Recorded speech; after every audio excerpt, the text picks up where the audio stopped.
All right, Evan, Cavs Bucks was an interesting one just because the Cavs really needed it.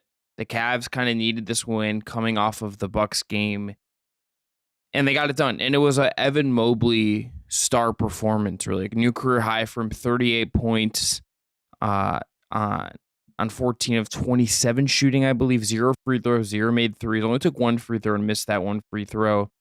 That one with 9 rebounds, 3 assists, and pretty good defense while it doesn't register any steals or block shots in this game. But this was Evan Mobley. I know, no Donovan Mitchell as he continues to be out with the groin injury. No Giannis Antetokounmpo on the Bucks side. But this was the star player in this game was not Darius Garland or Jared Allen or Drew Holiday. Although a lot of those guys played well. This was an Evan Mobley star game. Yeah, I think this is the Evan Mobley game. Like you said, Darius Garland did play well. He had 21 and 10. Jared Allen had a fairly quiet night, I guess, if you want to call it that, with 12 and 6, and he only played 27 minutes in this one. But the only reason Allen hardly played down the stretch is because Evan Mobley was absolutely king. 19 and 27 from the floor, as Chris noted, 38 points, which is a career high, and he was just sensational. And like JB Bickerstaff said post-game, this isn't typically what you're going to get from Evan Mobley, but this is kind of the offensive, not explosion per se, but maybe just the confidence and the fact that he was asking for the ball a lot and he was just being aggressive for all 4 quarters instead of maybe just showing up quarter. Like, this is the encouraging signs of growth you want to see from Mobley at the end of the day, because let's be frank, we as in Chris and myself and other folks who cover this team and then just fans of this team in general kind of expected a bit of a leap offensively for Evan Mobley. Like, defensively, he's leaps and bounds. Just amazing once again. But it just the fact that Mobley was able to just be outright dominant, and he kind of deflected a lot of the praise after the game, just saying like, listen, the Bucks are giving him easy looks, and then they just kept giving him easy open opportunities. And this is just a very, very good game all around. Like, the only blemish you could really say is the fact that he's 0-3 and 0 of 1 from the free throw line. But other than that,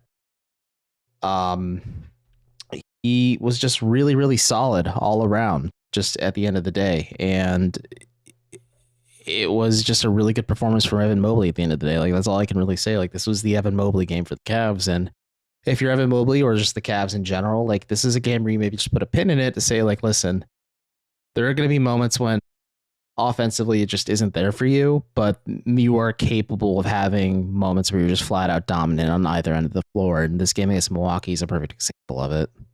Yeah, I think Mobley, like, they talked about this a bunch, was like, he's being aggressive and they want him to be aggressive. They want him to be this guy who gets his stuff. And like, I think there is something, the idea that like there's a lot of stuff with him where it's, it's not, Allen's not on the floor for some of this. And like, maybe that does make it easier for him to get looks in the pocket. And maybe there is something to the fact that, hey, when it's him and Rubio and someone else, and that's the opportunity to take pressure off of when if it's like, let's say it's Garland and Rubio and Mobley and Allen's off the floor and Mitchell's off the floor.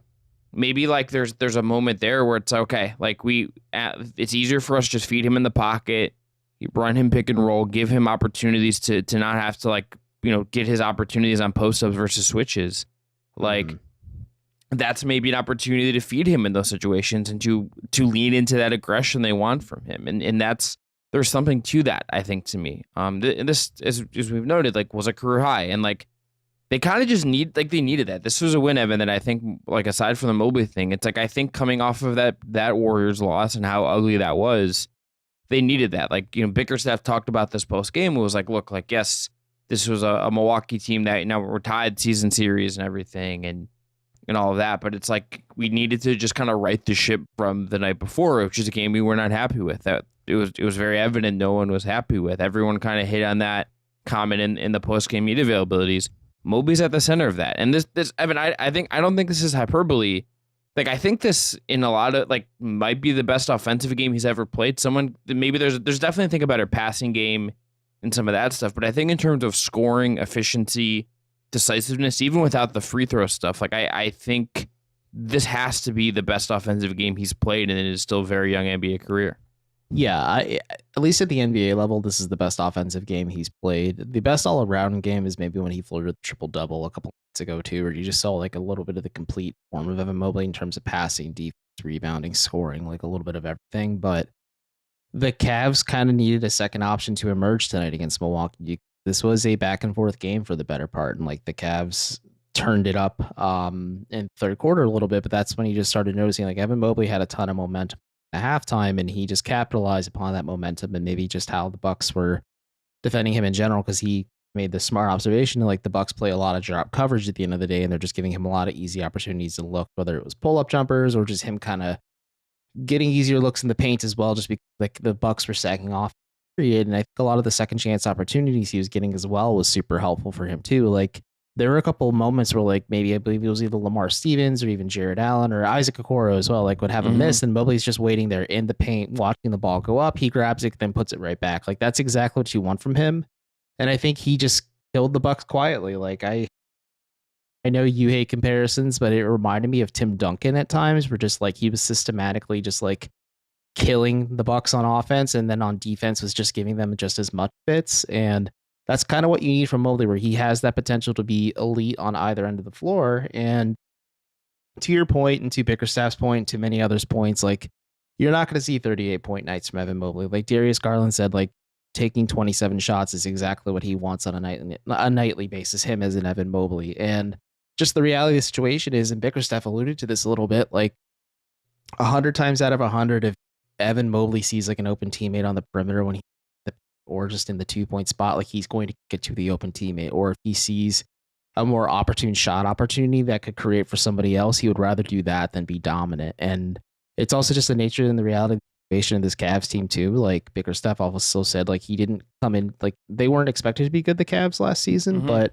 Mobley came into a situation where also he didn't get the opportunity to put up 15, 20, 30 shots a night like Jalen Green or Cunningham to an extent too. So the counting numbers maybe aren't there, and maybe we're not going to see these 38 night performances, but like this be like the apex of what he is. And it's hard to dissect how Evan Mobley would dissect the game because he's so soft spoken and just says, yeah, I guess, for his answers in just very different ways. But he more or less said like this is the kind of night for him where like this is like the best night for him just in terms of scoring. But I think if you would ask if you like inject truth serum, he would probably say like I would have been much happier if maybe I played a little bit better defense, maybe if I made a pointer, or if I got my teammates more involved too.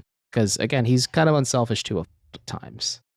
Yeah, he can be. And like again, like this is a situation where you got Donovan Mitchell and you have this other lob threat. It is worth noting that he did do this against Brook Lopez, who is a Defensive Player of the Year candidate.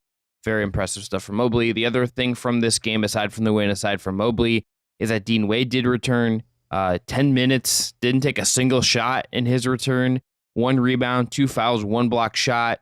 JB Bickerstaff joked when asked about it post game that he got some good cardio in, and that it's the bigger thing is that Dean Wade is back. That Dean Wade is we'll see how this affects the rotation. That is something to monitor as Donovan Mitchell comes back, and what 9-10 players JB Bickerstaff seems to settle on with everyone healthy.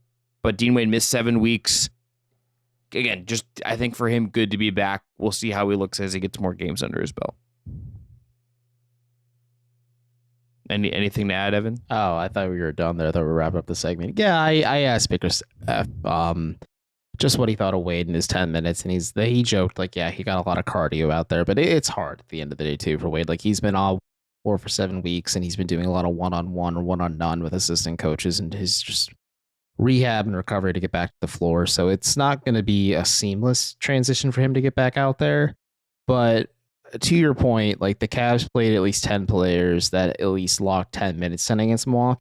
The reality of the situation is like that's not going to happen when Donovan Mitchell's back out there. So I am curious to see how this rotation rolls out. Like let's just assume Isaac Okoro is the starter. It's Garland, Mitchell, Okoro, Mobley, Allen for 5, and then it's probably Rubio, Love, Wade, and Burt for the time being. And I would assume just like Jetty Osman is like that ban or possibly just phased out of the rotation entirely just because there's only so many minutes to go around.